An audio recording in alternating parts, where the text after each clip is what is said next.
यं ब्रह्मा वरुणेन्द्ररुद्रमरुतः स्तुन्वन्ति दिव्यैस्तवैर्वेदैः साङ्गपदक्रमोपनिषदैर्गायन्त्यं सामगा ध्यानावस्थितो तद्गतेन मनसा पश्यन्त्यं योगिनो यस्यान्तं न विदुः सुरासुरगणा देवाय तस्मै नमः।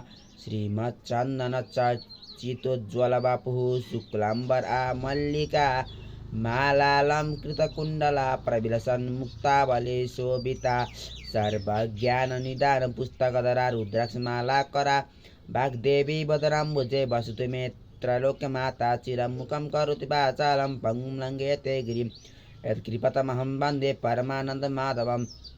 नमो भगवते तस्मै व्यासाय मिततेजसे यस्य प्रसिद्धं वक्ष्यामि नारायण कथायां नारायणं नमस्कृत्य नरं चैव नरोत्तमं देवीं सरस्वतीं व्यासं ततो जयमुदीरयेत्।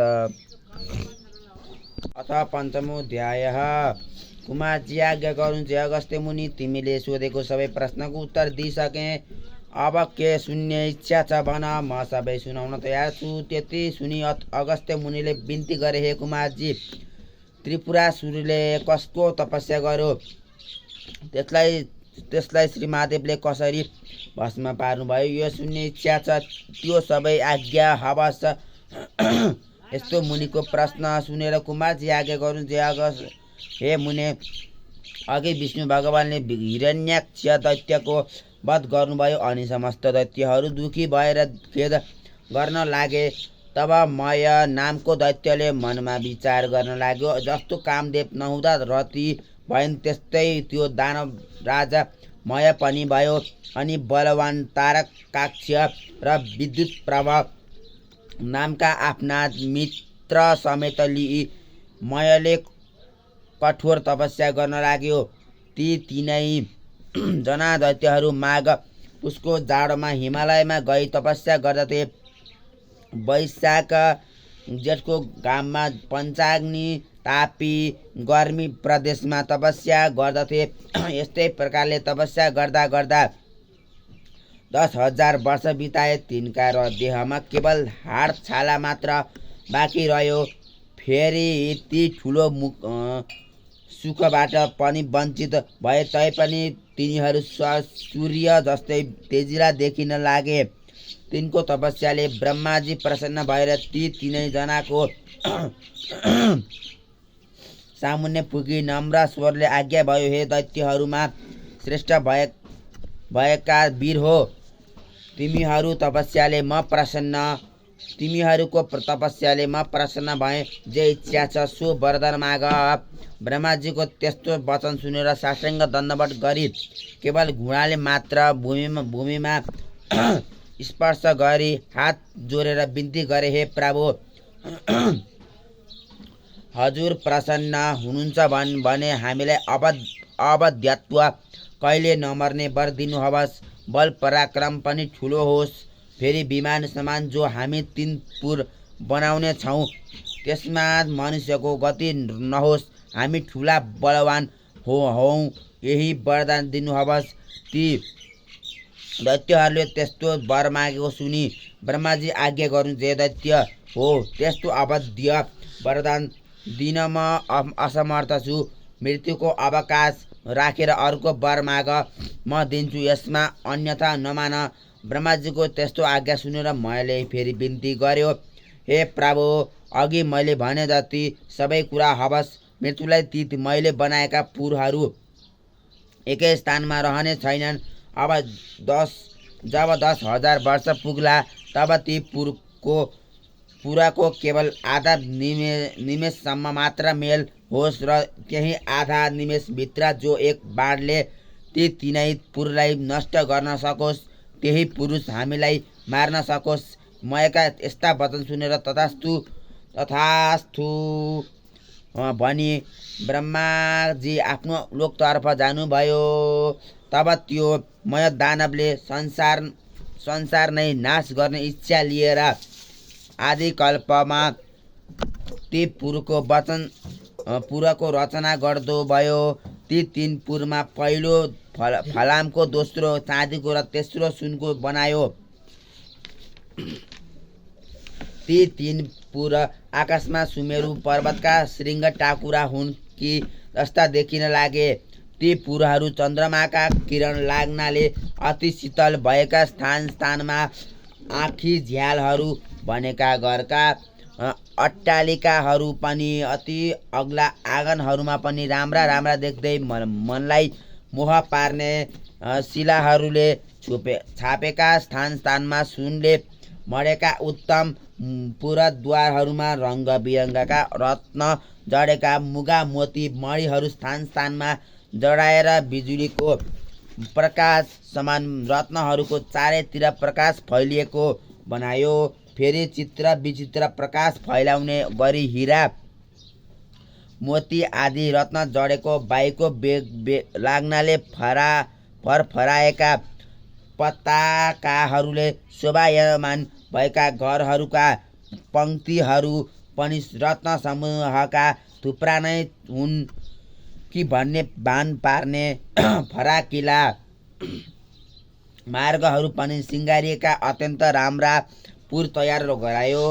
घर महलहरू पनि अनेक रङ्गका मन हरण गर्ने रत्नहरूले सुशोभित ध्वजा पताकाहरूले सिँगारेर ती विमान जस्ता तीन पुरलाई शोभायुक्त बनायो।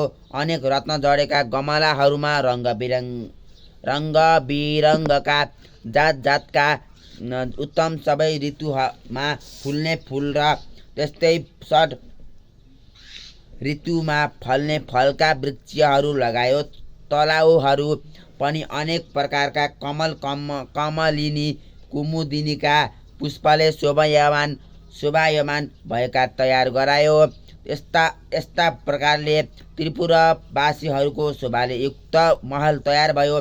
फेरि मयूर डाँफे आदि उत्तम पक्षी गणले युक्त र पुरस्कार नङ लाग्नाले जसका पयोधरका गोलाकार घेरामा अर्ध चन्द्राकार घाउ लागेका कलश जस्तै उतुङ्ग ठडिएका पुछ भएका मदिराले राता राता आँखा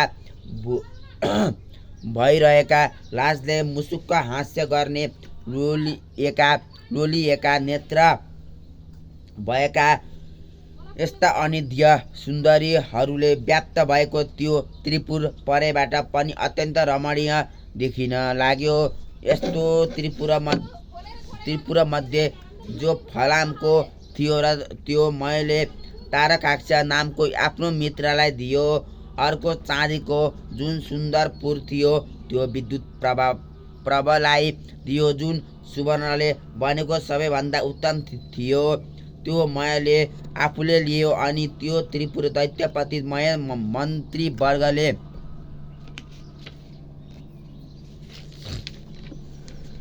शोभायमान भयो। त्यो दैत्यराज आफ्ना शत्रुहरू र तिनका सेनालाई परास्त गरेर आफ्ना ती हितैषी ब्राह्मण वर्ण र भृत्य वर्गले सहित भई आफ्ना आफ्ना सुन्दरी स्त्रीहरू साथमा लिई रहँदा स्वर्गभन्दा पनि बढ्ता सुख भोग गर्न लागे।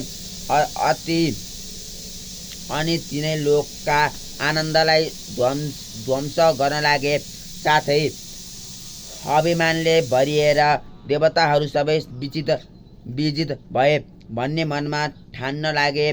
तिनीहरू मार्न लागे। उनका बगैँचाका असल वृक्ष र बिरुवाहरू उखेली फाल्न लागे।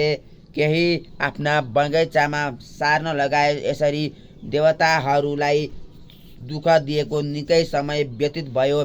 तब तिनीहरूदेखि सबै देवताहरू क्रोधित भई ब्रह्माका सामु गई त्रिपुर निवासी दैत्यहरूको सारा अन्याय उपद्रव विस्तार गर्दा भए। अनि ब्रह्माजीले समस्त देवतालाई शान्त गराई आज्ञा भयो, हे देवगण हो, त्रिपुरासुर दैत्यहरू बडो बलवान छन्। तिमीहरूद्वारा तिनको नाश हुन सक्दैन। तसर्थ नारायण आदि सकल देवता महादेवका शरणमा जाउँ। उनैले हाम्रो उद्धार गरिदिन्छन्। उनले हाम्रा शत्रु ती दैत्यहरूको अवश्य नाश गर्नेछन्। ब्रह्माजीको यस्तो हित वचन सुनेर स्वीकार गरी ब्रह्मा विष्णु इन्द्र एवं चन्द्र कुबेर वायु समेत सबै देवता ब्रह्मालाई अघि लगाई कैलाश पर्वतमा पुगे।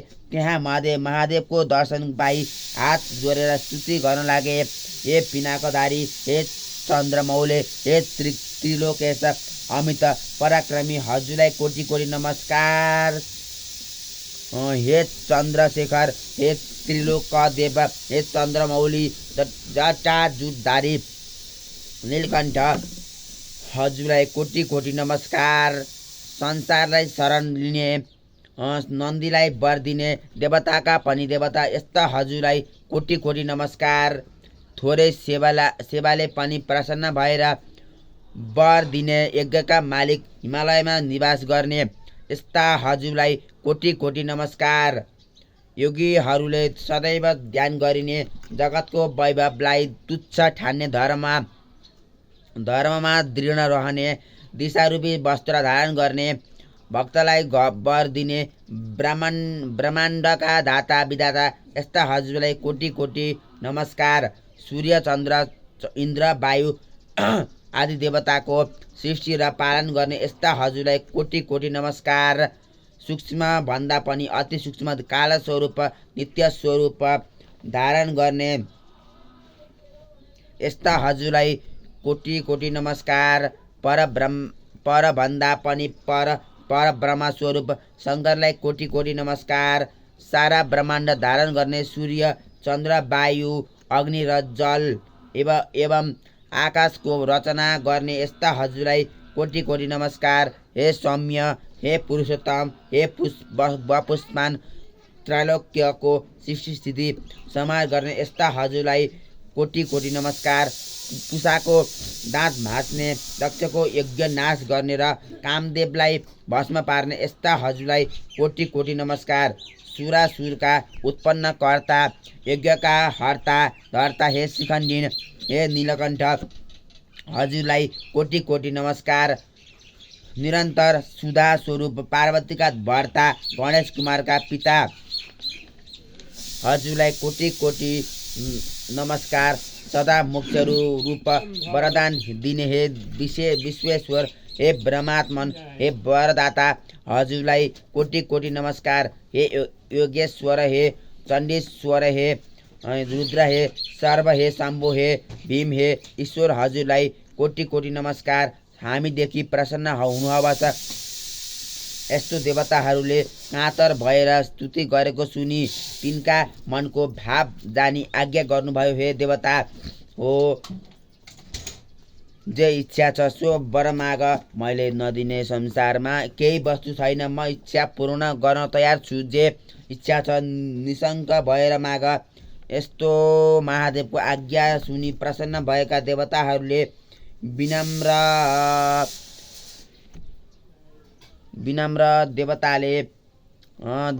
स्वरमा बिन्ती गरे, हे प्रभु, ब्रह्माको वरले उन्मत्त भएका मय आदि दानवले हाम्रा उर्वशी मेनका आदि अप्सराहरू बल जपत लुटेर लगे। नन्दन वनका असल बोट बिरुवा पनि कति उखेलेर नासे, कति आफ्ना घर ओसारे देवताको नाश गर भन्दै हामीलाई अनेक तरहको कष्ट दिइरहेछन्। अमरावतीबाट पनि निकाल्यौँ भगवान, ती दैत्यको संहार गर्न ब्रह्मा विष्णु पनि समर्थ छैनन्। हे ईश्वर, जसरी हामी देवताहरूको भलो हुन्छ सोही वरदान बक्सियोस्। यति सुनि शिवजीले फेरि भन्नुभयो, हे देवता हो, तिमीहरू मेरो रुद्र तेजको एक अंश धारण गरी रुद्र तेजोमय रूपले ती दानवहरूको संहार गर। शिवजीको त्यस्तो वचन सुनि देवताहरूले फेरि बिन्ती गरे, हे भगवान, हामी हजुरका तेजको 1000 अंशको एक अंश पनि धारण गर्न समर्थ छैनौँ। रुद्र तेज धारण गर्ने कुरा त परे रहोस्, हेर्ने शक्तिसम्म पनि हामीमा छैन। हे प्रभु, हामी उप प्रसन्न भएर त्यो अजय त्रिपुरासुरलाई स्वयं संहार गरी बक्सनु अवश्य। ब्रह्माजीको वरदान अनुसार दिव्य 10,000 वर्ष बितेपछि आधा निमेष ती त्रिपुराको मिलन हुनेछ। उही आधा निमेषभित्रमै त्यो त्रिपुरालाई त्रिपुरालाई जसले एकै बाणले बसमा पार्ला उसैद्वारा ती दैत्यहरूको संहार होला, अन्यथा तिनको मृत्यु हुने छैन। हे शशिशेखर, हामीदेखि प्रसन्न भई पापिष्ट त्रिपुरासुरको नाश गरिबक्सियोस्। देवताहरूको त्यस्तो प्रार्थना सुनि शिवजीले फेरि आज्ञा गर्नुभयो, हे देवता हो, त्यस्तो अवेद्य त्रिपुरा छ भने तिमीहरूको हितका निम्ति म एउटै बाणले ती तिनै पुरुषलाई भस्म पारिदिनेछु। त्यस्ता अजय दानवहरूका साथ युद्ध गर्दा मेरो शक्ति थाम्न सक्ने हिमालय समान मेरो निम्ति एउटा रथ तयार पार अनि म युद्धमा जानेछु। महादेवको त्यस्तो आज्ञा सुनि प्रसन्न भएका देवताहरूले प्रणाम गरेर हवस् भनी तत्काल विश्वकर्मालाई डाकी महादेवको निमित्त समस्त देवता रूपी अवयव भएको सुवर्णमय रथ तयार पारे। त्यस रथका दुवै पाङ्ग्रा सूर्य चन्द्र भए दक्षिण पाङ्ग्रामा 12 सूर्य भूषण बनाइयो। बायाँ चक्रमा 27 नक्षत्र र 16 कला भूषण गराइयो। षड ऋतु रथका दायाँ बायाँ राखिदिए। आकाशको गजुर र पाङ्ग्रा अड्याउने दण्ड मन्दराचलको बनाए। अयन र संवत्सर रथका बेग भए। 4 समुद्र रथका कुण्डलिका भए। गङ्गादी र समस्त तीर्थ राम्रा वस्त्र आभूषण पहिरी स्त्री रूप धारण गरेर हातमा चमरली रथमा उभिए। सारथी स्वयं ब्रह्माजी भने।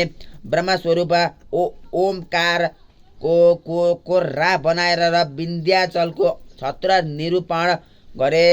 मन्दराचलको पार्श्वदण्ड बनाए। सरस्वती घण्ट भइन्। श्री नारायण अग्निबाणको टुप्पो भए। 4 वेद 4 घोडा भए। ताराहरू घोडाका गहना भए। हे अगस्त्य मुनि, यसरी समस्त वस्तु त्यस रथका अवयव भए। यसरी जब धनु बाण सहित रथ तयार भयो तब पृथ्वी र आकाश कम्पित पार्दै भगवान शिव त्यस रथमा आरूढ हुनुभयो। त्यस रथका अघि पछि शिवका गण शङ्कु कर्ण चण्डेश्वर गणेश नन्दी आदि प्रमथ गणहरू शूलपट्टिस आदि अनेक शस्त्रास्त्र लिएर शङ्ख बेरी मृदङ्ग आदि बाजा बजाउँदै महादेवमाथि अनेक थरीका पुष्पको वर्षा गराउँदा भए। त्यस बेलाको रुद्र तेज सहन गर्न नसके समस्त देवता मोहमा प्राप्त भए। महादेवले देवताहरूको स्थिति देखि आफ्नो तेज खिची केही कम पार्नुभयो अनि देवताहरू रुद्र तेज सहन गर्नमा किञ्चित समर्थ भए। त्यसपछि नारद मुनि ती दैत्यहरू कहाँ गएर भन्न लाग्नुभयो, हे दैत्यराज, देवताहरूको स्तुतिले प्रसन्न भएका महादेव स्वयं तिमीहरूको संहार गर्न भनी आइरहनु भएको छ। अब तिमीहरूको जो इच्छा छ सो गर, नभए तिमीहरूको अविलम्ब नाश हुनेछ। नारदजीका यस्ता वचन सुनि दैत्यराज मयले आफ्ना मित्र तारकाक्ष, विद्युत माली र अन्यान्य योद्धाहरूलाई ढाकी नारद मुनिले आज्ञा भएको सबै कुरा विस्तारले सुनायो। अनि दानवमा उत्तम बलवान भएको तारकाक्षले भन्यो, हे राजन, किन चिन्ता गर्नुहुन्छ? देवताहरू यथार्थ रूपमा बद्ध छन्। यो त्रिपुर भेदन गर्ने कसको पराक्रम वा शक्ति छ? यदि समस्त देवता यक्ष गन्धर्व किन्नर आए पनि यो त्रिपुर अवध्य नै रहनेछ। फेरि शत्रुलाई जिन्न साम दाम दण्ड भेद आदि अनेक किसिमका नीति छन्। अतः जित्ने इच्छा भएका बलवान शत्रुलाई आफ्नो पराक्रमद्वारा दण्ड दिनु नै उचित छ। वीर तारकाख्यको यस्ता कुरा सुनि विद्युतमाली भन्न लाग्यो, हे राजन, श्रीहीन र बलहीन देवता कुनै प्रकारले पनि हामीसित युद्धमा अगाडि आउन सक्दैनन्। यदि कोही मूर्खता गरेर हामीसित युद्ध गर्न अघि सर्छ भने त्यो अवश्य क्षमा प्राप्त हुनेछ, यसमा शङ्का छैन। हे राजन, यसमा चिन्तित हुनुपर्ने केही कुरा छैन। एकमत भएर युद्ध गरौँ। अनि समस्त देवतालाई जितेर इन्द्रको पद पनि भोग गर्नुहोस्। फेरि अघिका हिरण्याक्ष र हिरण्यकशिपुको पद पाई 14 भुवनको अङ्कटक राज्य भोग्नुहोस्। विद्युत मालिका त्यस्ता कुरा सुनेर मयले शान्त स्वरमा भन्यो, हे दैत्य हो, सुन्यौ, अब हाम्रो नाशको बखत आइपुग्यो। यति भनेर देह कम्पित पार्दै र शिर हल्लाउँदै फेरि भन्न लाग्यो, हे जो शत्रु आफूभन्दा बलियो वा निर्बल छ भने त्योसित साम दाम दण्ड वेद आदि नीतिको प्रयोग गर्न सकिन्छ। तर यी त सम्पूर्ण जगतका स्वामी श्री महादेव उनी दानव र देवताभन्दा धेरै बढ्ता श्रेष्ठ छन्। यदि देवताको हितका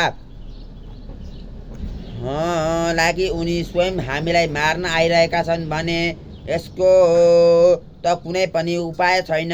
केवल महादेवको नजिक गई उनलाई नमस्कार गरौँ भन्ने मेरो यो अन्तिम निर्णय हो।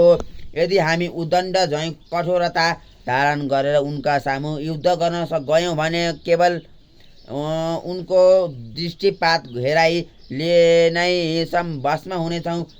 ब्रह्मादि देवता पनि दुखी भएर जसका शरणमा जान्छन् आज नै ईश्वर हाम्रो नाश गर्न आइरहेका छन् भने हाम्रो के कति होला भन्न सकिन्न। जो क्षण मात्रमा सम्पूर्ण सृष्टि पालन र नाश गर्न सक्दछन्, फेरि जो जगतका कारण र मुक्तिदाता पनि हुन्, ती महादेवसित युद्ध गरेर हामी कसरी जित्ने आश गर्न सक्दछौँ?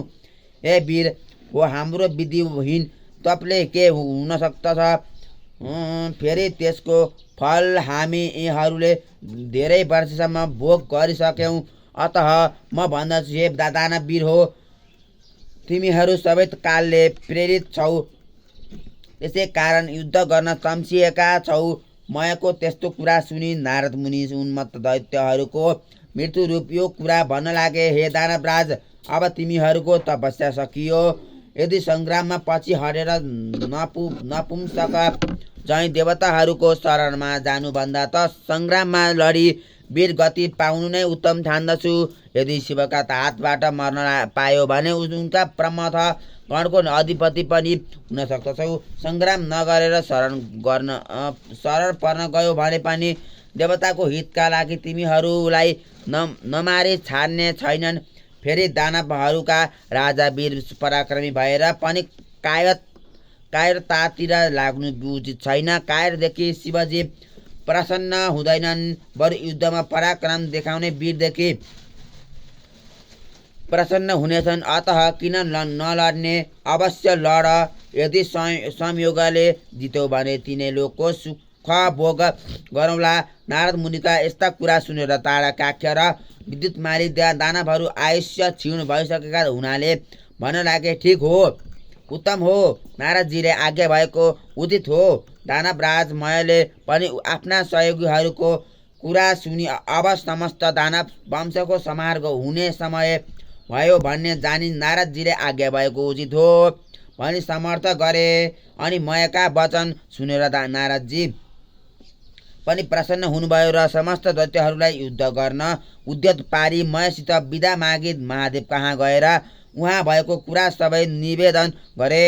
त्यसपछि समस्त दानवहरू युद्धको इच्छा गरी अनेक तरहका शस्त्रास्त्रले सज्जित भई लड्न तयार भए।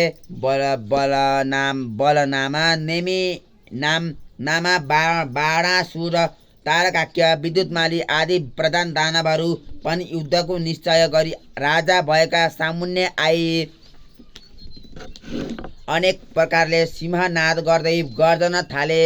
फेरि ती दानव सैन्य स्वयं दानवहरूलाई नै भयदायक देखिन लागे। परस्पर ऊ रथ आयो, तर उता हेर, ऊ महादेवका रथको ध्वजा देखियो भन्न लागे।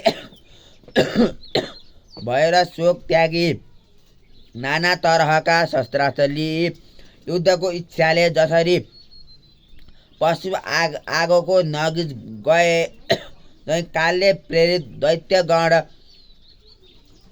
शिवको रथ कहिले आइपुग्छ युद्ध गर्न पाइन्छ भनी हेरिरहे।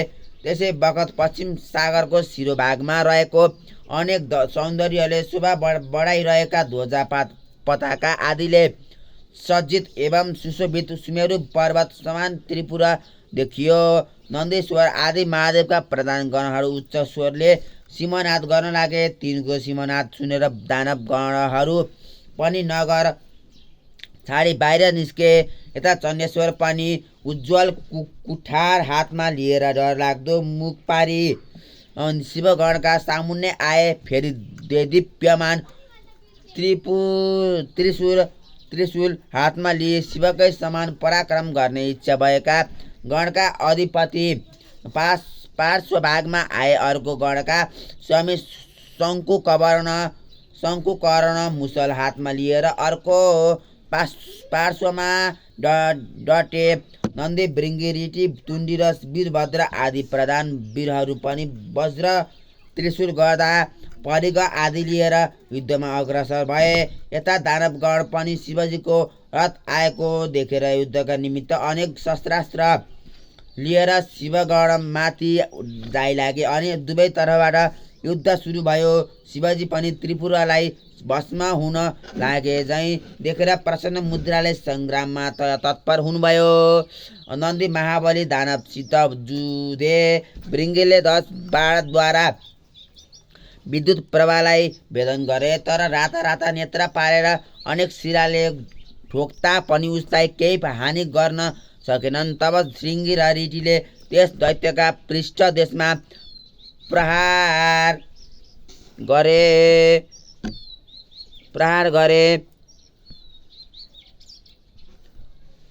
गरे अनि उसले पनि सर्प झैँ निःश्वास फेर्दै ठुलो शूलले भृङ्गी र ऋषिलाई मर्ममा प्रहार गर्यो। त्यसको पीडा खप्न नसकी भृङ्गी र ऋषि सङ्ग्रामबाट भागे। त्यस दानवराजले जब तिनीहरूलाई त्यसरी भगाए थियो जब गणनायक गणेशलाई पनि 1000 सरको प्रहार घायल तुल्यायो। फेरि 63 र 10 बाण थपेर गणेशको सर्वाङ्गमा घाउ गरायो। बैरीको त्यस्तो अदम्य साहस देखेर गणेशजी पनि रिसाई सुण लामो पारेर त्यस दानवको घाँटीमा बेरी बेसरी निमोठी मत्ता हात्तीले तलाउमा फुलेको कमलको पुष्पलाई सहजै उखेलेर फाले झैँ गरी विद्युत प्रभाव दानवको शिर उखेलेर फालिदिए अनि गिँडबाट छुटिएको उसको शिर सरोवरबाट छुटी हात्तीका दाँतमा अड्केको कमलको पुष्प झैँ सुशोभित भयो। त्यो देखेर भृङ्गी र ऋषिले अनेक स्तुति गान गरे अनि नेमी नामा र बल नामा दुवै दानव रिसाई गणनायक गणेशका सर्वाङ्गमा बाण हानेर घाउ लगाउन थाले। ती दानवलाई शङ्कुकर्णले बिचमै रोकेर तिनका रथ सारथी ध्वजा र घोडा सबै काटी मारी विरति गराए। ती दुवै दानव पनि तत्काल अर्को रथमा चढेर आई चण्डेश्वर र गणनायकका सबै अङ्गमा अनेक बाण प्रहार गरी घाउ पारिदिए। गणनायक र चण्डेश्वरले पनि दानवका प्रहार खपेर रिसले राता राता आँखा पारी हातमा मुसल्ली बेगले हाने। त्यसको चोट खप्न नसकी दुवै दानव यमराजको नगरमा पुगे। त्यसपछि त्रिपुरा निवासी ठुला जो युद्धहरू थिए ती सबै रिसले चुर भई एक साथ निस्केर वज्र त्रिशूल परिग कुठार आदि अस्त्र लिई शिवजीका गणमाथि जाइलागे। यसरी परस्पर घोर घमासान सङ्ग्राम चल्न लाग्यो। महादेवको आज्ञा पाएका शिवगणहरू पनि गजराजले कदली वन ध्वस्त पारे झैँ र उन्मत्त सिंहले मृगहरूलाई भड्काए झैँ ती दानवहरूलाई छिन्न भिन्न पारी मार्न लागे। ती दैत्यहरूमा कसैका शिर छैनन्, कसैका गिड छैनन्। त्यस युद्धमा रगतको नदी बगे झैँ भयो। वायुको बेगले छिन्न भिन्न भएका मेघ झैँ र वज्रको चोटले धुलो भएका पर्वतका शिखर जस्तै लड्दै पश्चिम समुद्रमा गिर्दै गए। जब नेमी नामा र बल नामा वीरलाई शङ्कुकर्णले मारे भन्ने सुनेपछि तारकाख्य नामको दानव रिसाएर गणनायक माथि झम्टियो र अनेक बाण प्रहार गरेर घायल पारिदियो। तब शङ्कुकर्णले पनि त्यसका प्रहार खपेर त्यसको शिरमा मुसल बजारी उच्च स्वरले सिंहनाद गरे अनि त्यो दानव केही बलहीन भएर गिर्ला जस्तै देखियो अनि निर्धक्कसित त्यसका छातीमा भाला प्रहार गरे। त्यस चोटले दानव भूमिमा लड्यो, तर तुरुन्त उठेर चक्र लिई गणनायक माथि प्रहार गर्यो अनि शङ्कुकर्णले रिसाई साह्रै पीडा पर्ने गरी मुड्कीले हिर्काए। त्यो चोटले दानव फन्न घुमेर ठली मूर्छा पर्यो र दिव्य आयुधहरू त्याग्दो भयो अनि त्यो चोट खप्न नसकेर मृत्युमा प्राप्त भयो। त्यसरी उसलाई गिरेको देखेर उठाई राजा मयको भवनमा लगेर सारा स्थिति सुनाउँदै अनेक किसिमले विलाप गर्न लागे। त्यसरी रोई विलाप गर्न लागेका दानवहरूलाई मयले राम्ररी बुझाई भने, हे दानव हो, मेरो घरमा अमृतको कुण्ड छ, त्यसैमा चोबी मरेका जति सबै दानवलाई बचाऊ। त्यति सुनेपछि जो आज्ञा भनी प्रसन्न मनले मरेको तारकासुरलाई अमृतमा चोबेर बचाए। मरिसकेका वीरलाई पनि जीवन प्रदान गरे भन्ने खुसीले राजा मयलाई सबैले बारम्बार प्रणाम गरे। त्यसै गरी मय मरेका अरू दानवहरूलाई पनि जीवित पारे अनि त्यो तारकाख्य पहिले भन्दा पनि दोब्बर साहस र शक्ति साथ सङ्ग्राममा आयो। ब्रह्माजीले त्यसलाई देख्न साथ आफ्नो दाहिने हातको औँलाले सङ्केत गरेर श्रीमहादेवलाई विनयपूर्वक भन्नुभयो, हे ईश्वर, त्यो दानव अघि नै मरिसकेको थियो तर अहिले फेरि बाँचेर लडाइँमा आयो। मयका घरमा अमृतको कुण्ड छ, त्यसले मरेका समस्त दानवलाई बचाउनेछ। अतः हे शिव, त्यसका घरमा अमृत रहेसम्म मरेका दानवलाई